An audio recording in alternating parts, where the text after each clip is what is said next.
Hello friends, welcome to editorial analysis by simplified civil services. आज 23 दिसंबर को total 2 article discuss करेंगे। दोनों article Indian express से लिए गए हैं। द हिंदू में जो आर्टिकल आए हैं वो हम रिसेंटली डिस्कस कर चुके हैं। फॉर एग्जांपल टेलीकम्युनिकेशन बिल के ऊपर आया था, वो 2 दिन पहले हमने डिस्कस किया था। और इज़राइल पैलेस्टीन इशू पे आया है, वो भी हम डिस्कस कर चुके हैं रिसेंटली। दोनों आर्टिकल डिस्कस थे, इसलिए मेरे सारे आर्टिकल आज इंडियन एक्सप्रेस से ही लिए हैं। पहला आर्टिकल जो डिस्कस करेंगे वो है ग्रैंड जेस्चर स्मॉल डिटेल्स। काफ़ी इंपॉर्टेंट आर्टिकल है इंटरनेशनल रिलेशन के पर्सपेक्टिव से। विवेक काटजू जी के द्वारा लिखा गया यह आर्टिकल है, जो कि फॉरेन एम्बेसडर रह चुके हैं इंडिया में। बहुत इंपॉर्टेंट है प्री और मेंस दोनों पर्सपेक्टिव से, स्पेशली ऐसे के पर्सपेक्टिव से काफ़ी इंपॉर्टेंट है। काफ़ी सारी केस स्टडी आपको इसमें मिल जाएगी। नेक्स्ट आर्टिकल जो डिस्कस करेंगे वो है ओपेसिटी डज नॉट पे। ये आर्टिकल क्रेडिट रेटिंग एजेंसी के ऊपर आया है और क्रेडिट रेटिंग एजेंसी के बारे में प्री और मेंस दोनों एस्पेक्ट कवर करेंगे। क्रेडिट रेटिंग एजेंसी के इश्यूज़ के बारे में डिटेल में चर्चा करेंगे, जो आपको मेंस 2024 में पूछा जा सकता है। ऑलरेडी प्रीलिम्स में 2022 में पूछा गया है, इसलिए मेंस के पर्सपेक्टिव से कहीं ज़्यादा ये इंपॉर्टेंट है। अगर आपको कंटेंट पसंद आ रहा है, अच्छा लग रहा है, तो प्लीज़ आप लोग लाइक करिए, शेयर करिए, सब्सक्राइब करिए और कमेंट करिए। आइए शुरू करते हैं हमारा एनालिसिस। हमारा फर्स्ट आर्टिकल है ग्रैंड जेस्चर स्मॉल डिटेल्स। यह आर्टिकल इंडियन एक्सप्रेस में आया है। GS2 IR के पर्सपेक्टिव से, मेंस के पर्सपेक्टिव से इम्पॉर्टेंट है। प्री के पर्सपेक्टिव से बिल्कुल भी इम्पॉर्टेंट नहीं है। ऐसे के पर्सपेक्टिव से भी बहुत ज़्यादा इम्पॉर्टेंट है। आपको मेंस में भी क्वेश्चन पूछा जा सकता है, ऐसे में भी आ सकता है। ग्लोबल साउथ का एज अ लीडर बन के इंडिया उभरा हुआ है, इसके प्रॉज एंड कॉन्स के बारे में आपको चीज़ें पूछी जा सकती है।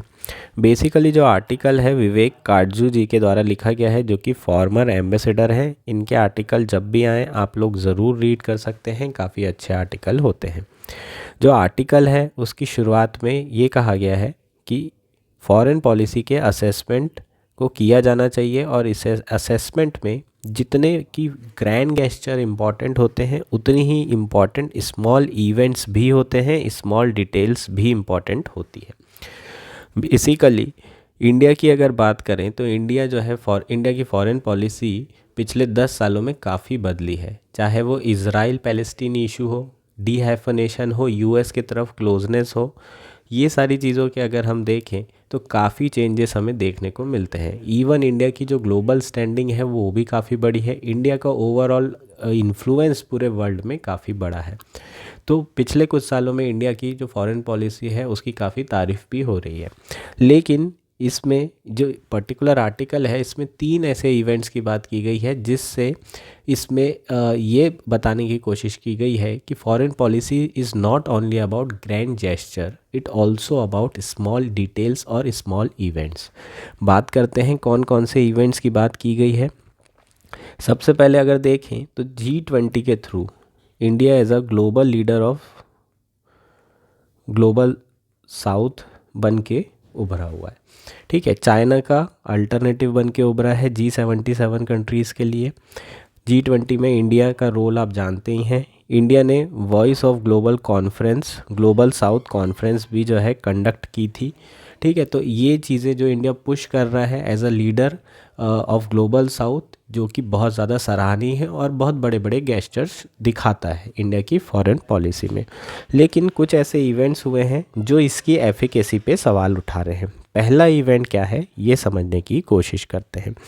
फर्स्ट इवेंट है, बेसिकली इंडिया को ग्लोबल साउथ का बहुत ज़्यादा सपोर्ट है। ऑब्वियसली एज अ लीडर बन गया है तो सपोर्ट तो होना ही चाहिए। तो यहाँ वहाँ के छोटे मोटे इलेक्शंस, बड़े इलेक्शन यूएन में जो होते हैं, उसमें इंडिया को सपोर्ट तो करेगी ही ये ग्लोबल साउथ की जो कंट्रीज़ है या डेवलपिंग कंट्रीज़ है। ऐसा ही एक इलेक्शन नवंबर 24 को हुआ था, जो कि वाइस प्रेसिडेंट पोजीशन के लिए था, एग्जीक्यूटिव बोर्ड ऑफ यूनेस्को के लिए, जिसमें पाकिस्तान ने इंडिया को डिफीट कर दिया बाय 38-18 वोट्स। मतलब काफ़ी बड़े मार्जिन से इंडिया के वाइस प्रेसिडेंट पोजीशन के लिए जो चुनाव लड़ा गया था यूनेस्को के एग्जीक्यूटिव बोर्ड्स के द्वारा, उसमें जो है क्या हुआ है, पाकिस्तान ने इंडिया को डिफीट कर दिया है।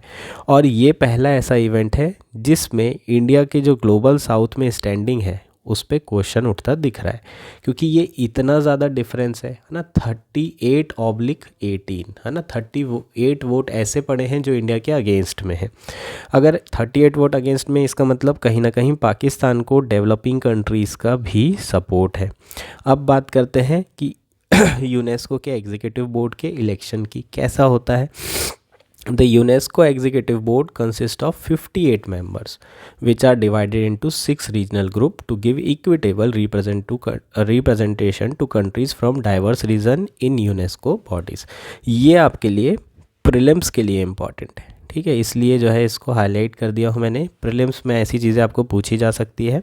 यूनेस्को का जो एग्जीक्यूटिव बोर्ड होता है उसमें 58 मेंबर होते हैं, जो कि 6 रीजनल ग्रुप को जो है उसे 58 मेंबर्स को 6 रीजनल ग्रुप में डिवाइड कर दिया गया है ताकि इक्विटेबल रिप्रेजेंटेशन हो सके।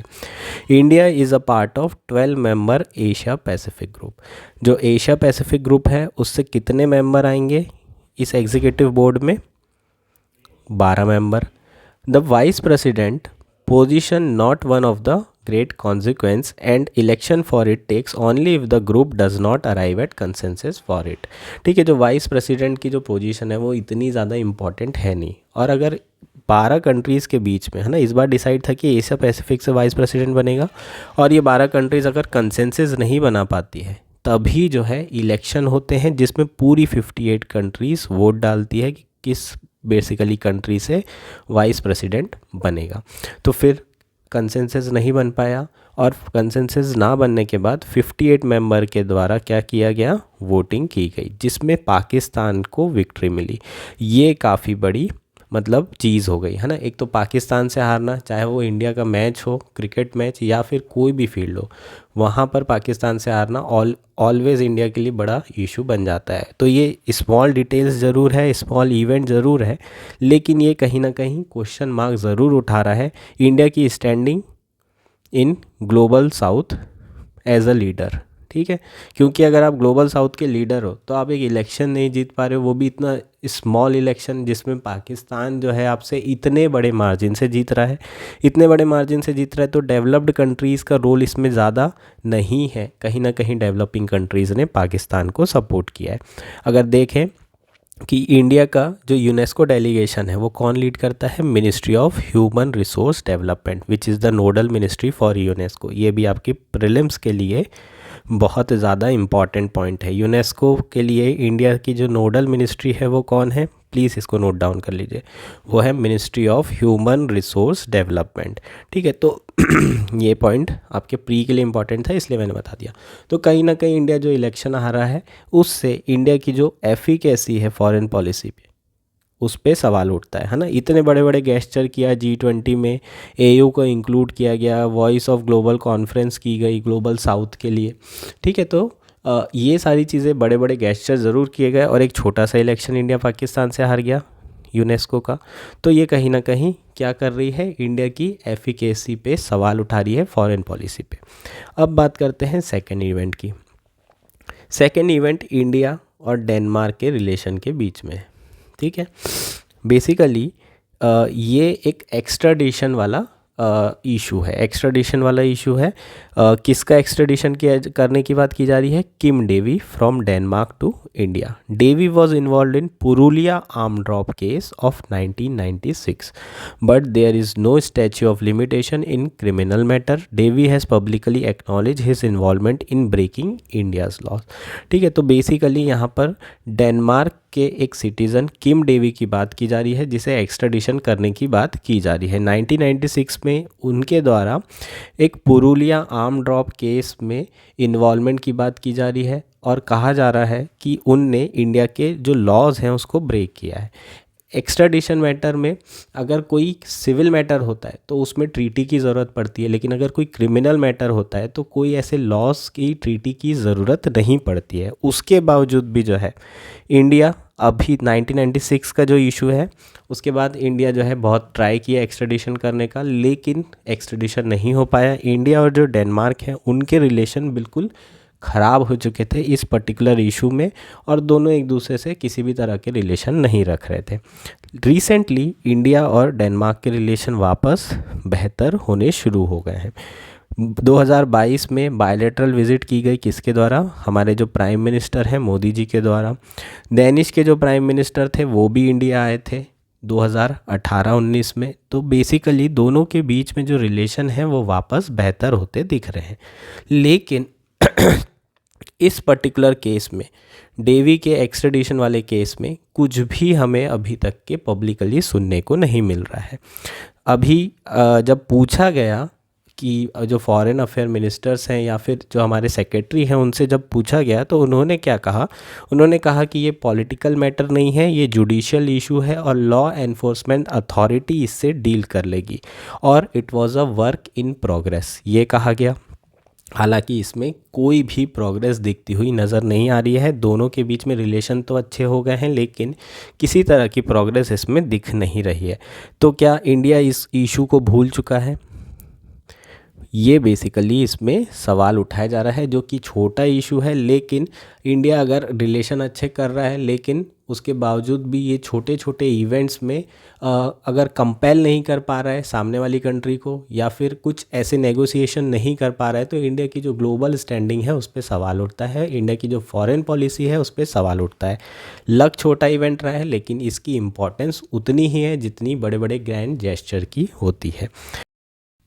नेक्स्ट इवेंट है इटालियन मरीन केस। काफ़ी इंपॉर्टेंट है, काफ़ी रीसेंट है, आप लोगों को इसकी जानकारी नहीं होगी। अगर नहीं है तो मैं आपको थोड़ा सा बैकग्राउंड बता दूंगा। इटालियन मरीन केस में क्या हुआ था, इटालियन मरीन्स के 2 ऑफिसर के द्वारा 2 फिशरमैन की गोली मारकर हत्या कर दी थी। उन्हें लगे ये पायरेट्स हैं और इसलिए उन्होंने 2 फिशरमैन को गोली मार दी। 2 फिशरमैन को जब गोली मार दी तो केरल की पुलिस के द्वारा इस इटालियन मरीन्स के जो ऑफिसर हैं दोनों ऑफिसर्स को गिरफ्तार कर लिया गया। उसके बाद इंडिया में ट्रायल शुरू हुआ, इटली ने इसका अपोज किया, एनआईए ने केस लेना शुरू कर दिया। उसके बाद 2013 में ये जो ऑफिसर्स हैं इन्हें इटली भेजा गया वोटिंग करने के लिए। जैसे ही ये इटली के लैंड में पहुँचे वहाँ की अथॉरिटी ने बोला कि हम इन्हें रिटर्न नहीं भेजेंगे जब तक कि इंडिया प्रॉमिस नहीं कर देता कि इन्हें डेथ पेनल्टी नहीं दी जाएगी। इंडिया ने ऐसा कोई प्रॉमिस नहीं किया। वापस जो है ये ऑफिसर्स इंडिया लाए गए और इनका ट्रायल शुरू हुआ।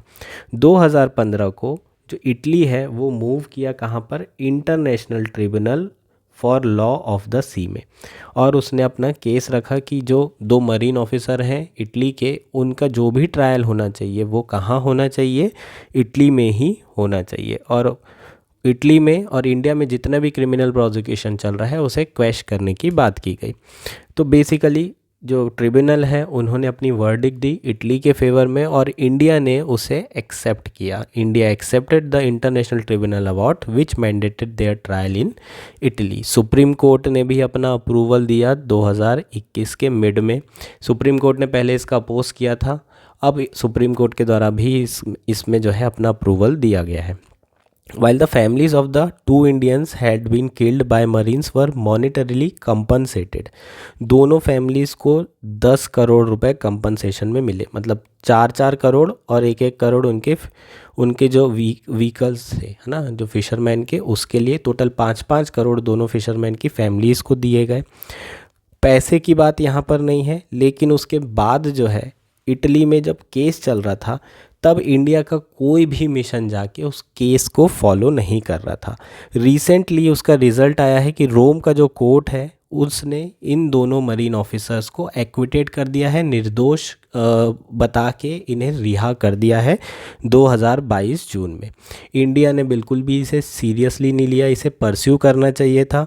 इंडिया का कोई ना कोई मिशन जाके एटलीस्ट कोर्ट में बैठना तो चाहिए था कि किस तरीके से प्रोसीडिंग हो रही है, क्या इंडिया के फेवर में क्या चीज़ें बायसनेस तरीके से हो रही है या इम्पार्शियल तरीके से हो रही है। तो इंडिया के फेवर में ना हो लेकिन एटलीस्ट चीज़ें इम्पार्शियल वे में होना चाहिए, फेयर तरीके से होना चाहिए। इंडिया ने कुछ भी एफर्ट नहीं लगाया और छोड़ दिया। तो बेसिकली ये जो तीनों इवेंट हैं ये क्या दर्शा रहे हैं कि जितने ग्रैंड गेस्चर और इंडिया की ग्लोबल इन्फ्लुएंस इम्पॉर्टेंट है उतने ही स्मॉल इवेंट्स भी इम्पॉर्टेंट है इंडिया की फॉरेन पॉलिसी असेसमेंट में। नेशंस आर जज not only through their large actions but also by how they act in small matter concerning their individual citizen और the breaking of their law. जो nation है उन्हें जज सिर्फ large action के लिए ही नहीं किया जाता है, बल्कि स्मॉल मैटर के लिए भी किया जाता है जो कि उनके इंडिविजुअल सिटीजन से कंसर्न्ड है या फिर ब्रेकिंग ऑफ देयर लॉस या इंडिया के जो लॉ है उससे ब्रेक करने के रिलेटेड है। तो ये बेसिकली ओवरऑल इसका कंक्लूजन था। ये तीनों इवेंट जो है आपके लिए इम्पॉर्टेंट है, आप तीनों इवेंट को हाईलाइट कर सकते हैं। फॉरेन पॉलिसी में जो स्मॉल इवेंट्स हैं उसकी क्या इंपॉर्टेंस है, ये सारी चीज़ें आप मेंशन कर सकते हैं अपने ऐसे में भी और अपने मेंस के आंसर में भी। होपफुली ये आर्टिकल आपको समझ में आ। हमारा नेक्स्ट आर्टिकल है ओपेसिटी डज नॉट पे। ये आर्टिकल इंडियन एक्सप्रेस पे आए हैं। GS3 मेंस के पर्सपेक्टिव से इम्पॉर्टेंट है, प्रीलिम्स के पर्सपेक्टिव से और भी इम्पॉर्टेंट है। बेसिकली जो आर्टिकल है क्रेडिट रेटिंग एजेंसी के ऊपर आया है। 2022 में ऑलरेडी यूपीएससी प्रीलिम्स में आपको क्वेश्चन क्रेडिट रेटिंग एजेंसी के ऊपर आ चुका है। मेंस में क्वेश्चन नहीं आया है, पेंडिंग है, इसलिए 2024 के लिए इम्पॉर्टेंट हो सकता है। इस आर्टिकल के बाद आप प्री का क्वेश्चन ट्राई करिएगा, वो भी आपसे हो जाएगा। बेसिकली क्रेडिट रेटिंग एजेंसी है क्या? क्रेडिट रेटिंग एजेंसी है ना, एग्जाम्पल बता देता हूँ मैं आपको। फॉर एग्जाम्पल मूडी या फिर फिच, ये सारी एजेंसीज जितनी भी गवर्नमेंट्स होती हैं उनको या फिर बिजनेसेस को रेटिंग प्रोवाइड करती हैं। इसे क्या कहा जाता है? Sovereign rating. सॉवरेन रेटिंग अगर लिखा हुआ है, सॉवरेन लिखा है, इसका मतलब गवर्नमेंट को रेटिंग दी जा रही है। तो अलग अलग गवर्नमेंट पूरी दुनिया की, इंडिया हो गया, यूएस हो गया, अलग अलग जितनी भी गवर्नमेंट है उन्हें रेटिंग दी जाती है। और इस रेटिंग के थ्रू क्या डिसाइड किया जाता है या ये रेटिंग किसके ऊपर डिसाइड की जाती है? Ability oblique willingness of the government to pay the debt back to investors. ठीक है, एबिलिटी या फिर willingness of the government to pay back the debt. कितनी एबिलिटी है किसी भी सरकार की डिफ़ॉल्ट करने की, कितनी एबिलिटी है किसी भी सरकार की कि अगर उन पे इन्वेस्ट किया जाए तो वो इन्वेस्टर को रिटर्न कर सके, जो डेट दिया गया है उन्हें वो डेट को रिटर्न कर सके। ये बेसिकली सॉवरेन रेटिंग के थ्रू पता किया जाता है और ये सोल पर्पस होता है सॉवरेन रेटिंग का। अब शुरू करते हैं आर्टिकल। इतना हमें पता चल गया। क्रेडिट रेटिंग एजेंसी सेबी के द्वारा रेगुलेट की जाती है, ये आपको पता होना चाहिए। आरबीआई के द्वारा रेगुलेट नहीं होती है। ठीक है, ये इंपॉर्टेंट चीज़ें हैं। अब आर्टिकल की बात करते हैं। Between 2006 and 2022 India GDP at a current prices has risen 3.6 times from 940 billion to 3.4 trillion. 2006 से 2022 के बीच में इंडिया की जो जीडीपी है करंट प्राइसेस में, नॉमिनल जीडीपी, वो 3.6 टाइम्स बढ़ी है। 2006 में 940 बिलियन थी, 2022 में 3.4 ट्रिलियन हो चुकी है। इंडिया जो है 14th वर्ल्ड की 14th इकॉनमी था 2006 में, अभी 5th लार्जेस्ट इकॉनमी बन गया है। फॉरेन एक्सचेंज रिजर्व की बात करेंगे तो 2006 में जो है 177 बिलियन था, 2022 में कितना पहुंच गया है? 616 बिलियन। ये क्या है? हमारे फॉरेक्स रिज़र्व है, डॉलर में ये सारे रिज़र्व रखे हुए हैं। Nor India has even defaulted on external डेप्ट ऑब्लिगेशन। आज तक इंडिया जो है डिफ़ॉल्ट नहीं किया है अपने एक्सटर्नल डेट ऑब्लिगेशन, मतलब बाहर में जितना भी लोन लिया था उतना हमेशा इंडिया ने लोन चुका दिया है। Even during the 1991 balance of payment crisis, even balance of payment crisis हुआ था 91 में, तब भी इंडिया ने डिफ़ॉल्ट नहीं किया था। Yet its sovereign credit rating was raised to BBB minus, the lowest investment grade by S&P। इसके बावजूद भी इंडिया की जो सॉवरेन क्रेडिट रेटिंग है वो BBB माइनस है। ये क्रेडिट रेटिंग किसके द्वारा दी गई थी? S&P के द्वारा 2007 में, फिच के द्वारा दी गई थी 2006 में। ये क्रेडिट रेटिंग एकदम लोवेस्ट ग्रेड की थी और इतने साल हो गए आज भी जो इंडिया की क्रेडिट रेटिंग है वो अभी भी BBB माइनस ही है। इवन अगर देखें मूडी की, तो मूडी ने इंडिया की अपग्रेड कर दिया था, लोवेस्ट से ऊपर लेकर आ गया था BBA2 लेवल पर, लेकिन 2020 में वापस BBA3 लेवल पर लेकर आ चुका है। ये क्रेडिट रेटिंग देने का तरीका है ना, BBB माइनस, BBB प्लस, इस तरीके से रेटिंग दी जाती है। तो ये लोवेस्ट लेवल पर थे 2007 में और आज भी लोवेस्ट लेवल पर है। इंडिया इतना प्रोग्रेस कर चुका है, इंडिया की जीडीपी 3.6 टाइम्स बढ़ चुकी है, फॉरेक्स ऑलमोस्ट ट्रिपल हो चुके हैं, उसके बावजूद भी इंडिया की क्रेडिट रेटिंग बिल्कुल भी नहीं बढ़ाई गई है इन जो इन क्रेडिट रेटिंग एजेंसीज़ के द्वारा। और इसका जो है बहुत स्ट्रांगली जो गवर्नमेंट है इंडिया की, उन्होंने प्रोटेस्ट किया है। इंडिया ने जो है क्या कहा है, never in the history has the fifth largest economy in the world has been rated BBB minus. किसी भी पूरी हिस्ट्री में, है ना, आज तक की हिस्ट्री में जो फिफ्थ लार्जेस्ट इकॉनमी है उसको इतनी ख़राब रेटिंग किसी के द्वारा भी नहीं दी गई होगी। फिफ्थ लार्जेस्ट इकॉनमी होने के बाद भी हमारी जो रेटिंग है वो कितनी है, BBB माइनस। ऐसा इकॉनमी सर्वे 2020-21 के उसमें नोट किया गया था। अभी रिसेंटली जो फॉर्मर चीफ इकोनॉमिक ऑफिसर हैं उनके द्वारा एक रिसेंटली पेपर पब्लिश किया गया है, जिसमें क्या कहा गया है, जिसमें opaque methodologies adopted by CRA के बारे में बात की गई है। और इसमें बताया गया है कि जो रेटिंग एजेंसीज़ हैं वो मेथडोलॉजी जो यूज़ करती हैं, एक तो उसमें कोई ट्रांसपेरेंसी नहीं है और बहुत ज़्यादा सब्जेक्टिवनेस होती है। ये जो रेटिंग है किसके ऊपर रिलाई करती है, on qualitative factor based on the subjective assessment. Qualitative factor के ऊपर है ना। तो ये ऑब्जेक्टिव रेटिंग होनी चाहिए थी, लेकिन ये एनालिसिस पूरा का पूरा सब्जेक्टिव होता है। ठीक है, जब भी आप सॉवरेन कंट्री की बात करेंगे और उसकी एबिलिटी की बात करेंगे कि वो डिफ़ॉल्ट करता है या नहीं करता है, वो किस पे डिपेंड करना चाहिए, मैक्रो इकोनॉमिक इंडिकेटर्स पे। लेकिन जो असेसमेंट होना चाहिए, है ना, वो किस पे होना चाहिए, ऑब्जेक्टिव एनालिसिस होना चाहिए उस सारी चीज़ों का। लेकिन जो असेसमेंट होता है वो क्वालिटेटिव फैक्टर्स के ऊपर हो रहा है। फॉर एग्जांपल गवर्नेंस के ऊपर हो रहा है कि गुड गवर्नेंस है या नहीं, इंडिया में करप्शन है या नहीं, ये सारी चीज़ें काउंट की जाती है रेटिंग देने के लिए। लेकिन क्या डेट विलिंगनेस और एबिलिटी टू पे डेट बैक किसके ऊपर डिपेंड करेगा, इंडिया के पास पैसा है या नहीं है, इंडिया के पास फॉरेक्स है या नहीं है, इंडिया की GDP ग्रो हो रही है या नहीं हो रही है, इन सारे फैक्टर पे डिपेंड करता है। ठीक है, good governance, democracy, ensuring citizen voice and accountability, rule of law and control of corruption are desirable goals in themselves, but the ability to discharge that it ultimately function of macroeconomic fundamental। ये सारे जो factor हैं बहुत अच्छी बात है, governance भी होना चाहिए, डेमोक्रेसी भी होना चाहिए, पर अल्टीमेटली इंडिया जो है डेट वापस करेगा, ये डेमोक्रेसी पे डिपेंड करता है या ऑटोक्रेसी पे डिपेंड करता है या फिर पैसे पे डिपेंड करता है कि इंडिया के पास कितना पैसा है। अल्टीमेटली जो हमारी रेटिंग है वो किस पे डिपेंड करनी चाहिए, मैक्रो इकोनॉमिक फंडामेंटल्स पे करना चाहिए। इंडिया की GDP ग्रोथ की बात करें, इन्फ्लेशन की बात करें, government debt to GDP ratio की बात करें, fiscal and current account balances, external liability and forex reserve and so on, ये सारी चीज़ों पे ज़्यादा से ज़्यादा वेटेज होना चाहिए। गवर्नेंस की बात करें तो रफली जो है 68% जो है गुड गवर्नेंस इंडिकेटर पे रेटिंग दी जाती है। मतलब वेटेज अगर देखेंगे तो 68% वेटेज किसको दिया जा रहा है, गुड गवर्नेंस इंडिकेटर को। इसका मतलब अगर गवर्नेंस इंडिकेटर अच्छे नहीं तो इंडिया की रेटिंग कभी अच्छी नहीं हो पाएगी। भले इंडिया कितना भी रिच कंट्री बन जाए, भले इंडिया टॉप पे पहुंच जाए GDP में, तब भी नहीं हो पाएगा। तो बेसिकली जो पेपर रिसर्च पेपर है उन्होंने जो है इस क्रेडिट रेटिंग एजेंसी की जो मेथडोलॉजी है उसकी ओपेकनेस है उस पे जो है सवाल उठाए हैं। ठीक है, और ये बेसिकली सरकार द्वारा भी सवाल उठाए जा चुके हैं। कुछ चीज़ों के बारे में जो है सरकार ने भी सवाल उठाए थे, कुछ 4-5 पॉइंट मैंने यहाँ लिखे हैं। फॉर एग्जांपल जो डेटा यूज़ करते हैं वो भी इनसफिशिएंट है, बहुत छोटा सा सैंपल यूज़ किया जाता है। ठीक है, उसके बाद जो एनालिसिस किया जाता है वो सब्जेक्टिव है। क्वालिटेटिव फैक्टर किस पे डिपेंड करता है, लोगों से सैंपल लिया और 2-4 लोग, 15 लोग, 50 लोग, 500 लोगों से पूछ लिया और फिर जो है उसके हिसाब से आपने एनालिसिस कर दिया। तो सब्जेक्टिव एनालिसिस पे सारी चीज़ें हो रही है। उसके बाद ट्रांसपेरेंसी भी नहीं है कि किन लोगों को आप सैंपल में चूज़ कर रहे हैं। जो वेटेजेस है वो आर्बिट्री है, वो तो मैंने आपको बता ही दिया। 68% गुड गवर्नेंस इंडिकेटर के ऊपर डिपेंड कर रहा है।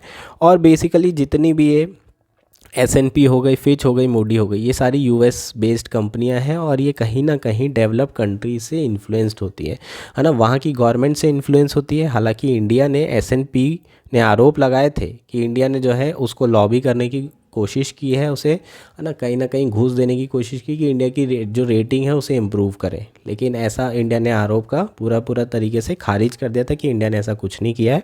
तो कहीं ना कहीं इंडिया का ये कहना है कि जो डेवलप्ड कंट्रीज़ हैं उनसे, उनकी पॉलिटिक्स से काफ़ी ज़्यादा इन्फ्लुएंस होती है रेटिंग्स।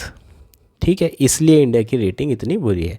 इसके बावजूद भी दो ऐसी चीज़ें हैं जिस पे इंडिया को फोकस करने की ज़रूरत है। ठीक है, क्रेडिट रेटिंग एजेंसी ने इंडिया को उतनी अच्छी रेटिंग नहीं दी है, लेकिन उसके बावजूद भी इंडिया को दो चीज़ पे फोकस करना चाहिए। सेल्फ इंट्रोस्पेक्शन करना बुरी बात नहीं है। पहला तो इंडिया का जो फिस्कल डेफिसिट है वो बहुत ज़्यादा हो गया। Current debt to GDP ratio लगभग 82% है।